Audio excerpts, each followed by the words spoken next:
in the Big Ten are struggling with that this year, yours included. So what's the keys to success when you get down in that part of the field? I think you just got to be able to run base stuff and get it in. You have to be able to block. Just speaking for us, I can't speak for everybody. Our basic stuff has to be a little better so we get more yards on just our basic stuff. Just means we need to block a little better, run a little better. You always go into game with some schemes to try to scheme something into the end zone. Obviously, there was a 9 overtime game in the league. I don't think you ever have enough for something like that. But you can't have 20 of those, or you're wasting a lot of time practicing on that. So I think really it comes down to just being efficient in what you do and being a little better at it. There's good defenses in the league, though. I mean, you talked some last week about just sort of your setup for the bye week. What did you think of your guys when you got them back today, and how much of a jump did you get on Purdue then over the last couple of days as a staff? Yeah, as a staff, we got a lot of time to watch them. Obviously, then we watched the Wisconsin game yesterday several times, and it helps. Thought the guys had more of a spring in their step again. They were a little worn down and tired. That's natural with 8 straight weeks and starting a week early. So I think it was good for our guys just to get refreshed. How are you feeling after the bye week? Refreshed. Got some rest. Excited to get back after it. The 9 overtime games. What do you think of that new rule where you switch to 2-point conversions after the third one? It made for an interesting game. I had anxiety watching that game. You'd run out of things to call. They both good teams, and somebody had to win and somebody had to lose. They're trying to shorten a game, then they got a 9 overtime game, but that's the rules. It was good for us as a coaching staff to see that, just to make sure we can be ready for it. How's Adrian coming off the bye? He's good. He's going to be 100%. He's been dealing with quite a bit of stuff and fighting through stuff, and he's a warrior for doing it. He'll be full go. Purdue's a team that tests the secondary. What's status, if you can say, with Deontay this week, or just how do you battle them with your secondary being perhaps down a bit? Yeah, Deontay will be back this season. I don't know when. You always want to have everybody up when you're playing a team like this. They're going to throw a lot of stuff at you. You have to be ready. You have to be disciplined, and they got some good players everywhere, but definitely a receiver that can beat you.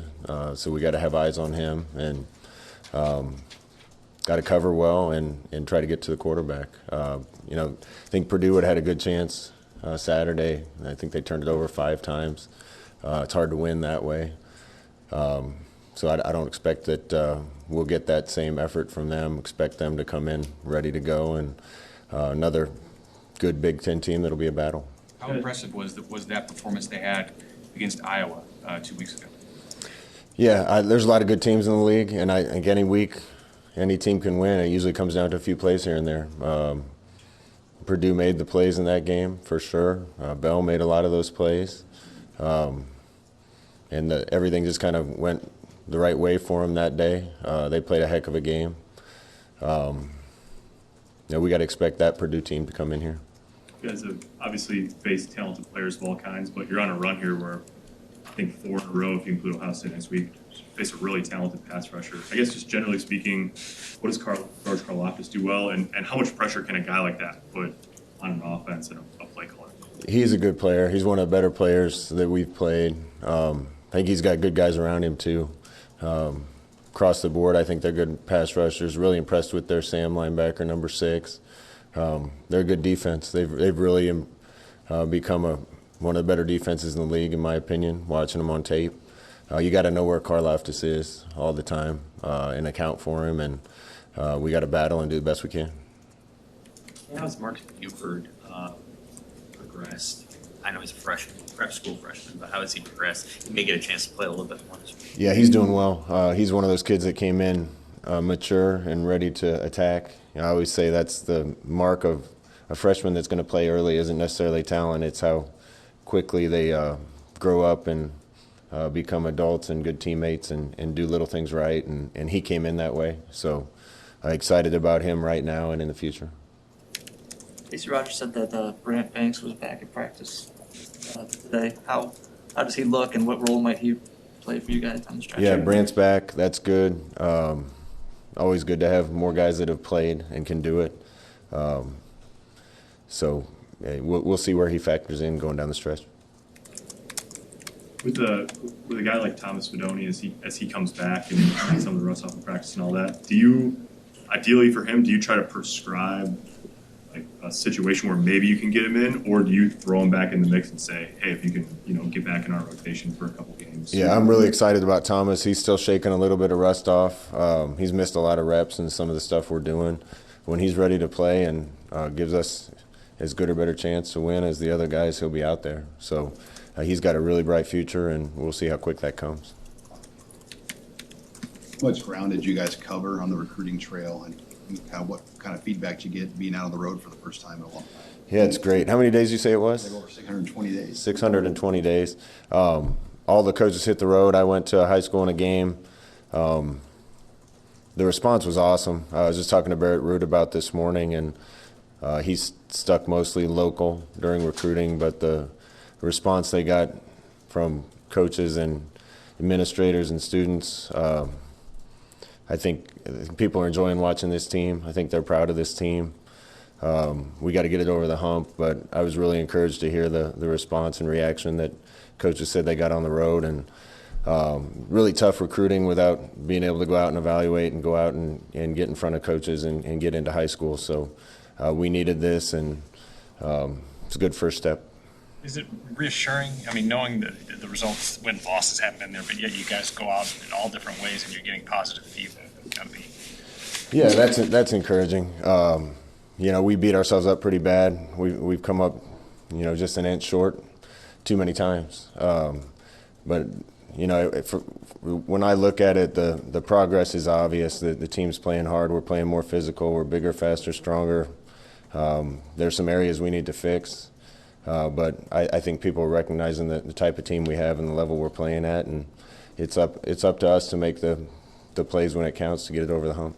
Is there a mental hurdle that you feel like that your team has to clear? It feels like you can see around the corner, and it's almost like bringing them around the corner with you. Is there a last mental hurdle you'd like to see them clear before they become the team you think they can be? Yes, and I think that's pretty accurate. Human beings are habitual, and when you're used to winning, I think winning comes a little easier. When you're not there yet, I think it's a little harder, and maybe you're waiting on it to happen instead of making it happen. And I do think that little bit of extra confidence or just knowing it's going to happen rather than hoping could probably take us the next step. So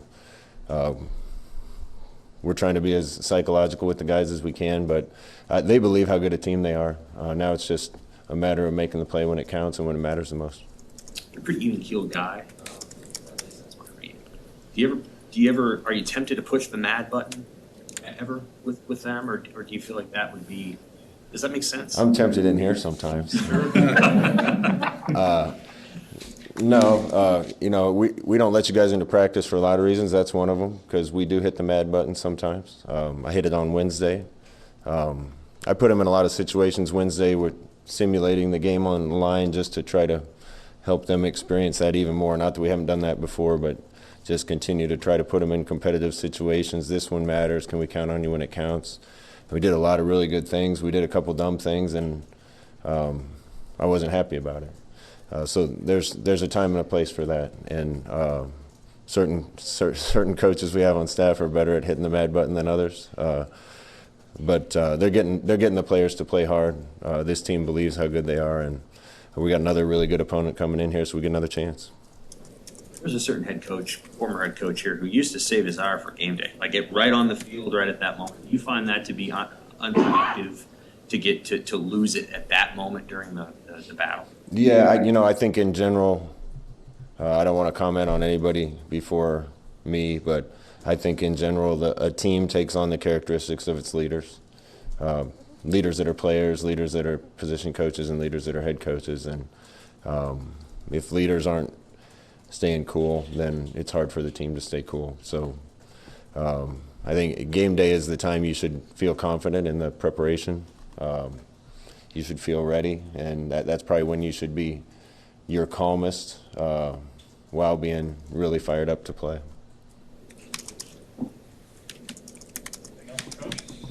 Appreciate it, guys.